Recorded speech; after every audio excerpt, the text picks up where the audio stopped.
tous les partis du centre, de droite, d'extrême droite veulent des peines immédiates, très sévères, qu'on arrête de vouloir pinailler pour savoir si c'est vraiment lui qui a fait un rodéo urbain ou qui a fait des tags.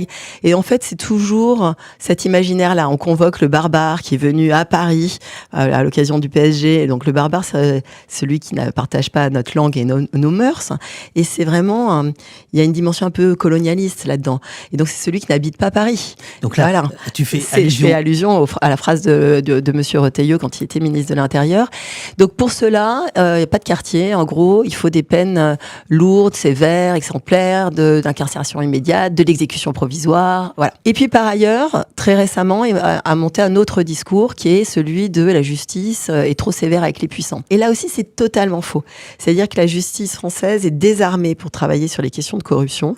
Elle a très très peu d'enquêteurs. Et c'est là où je me suis dit que si deux discours étaient antagonistes et portés par les mêmes personnes, ça veut dire qu'en fait, les attaques contre la justice ne sont que le symptôme de quelque chose de plus large, qui est une attaque organisée contre l'état de droit et contre tout ce qui forme les digues que nous avons construits au fil des siècles, et en particulier depuis la Seconde Guerre mondiale.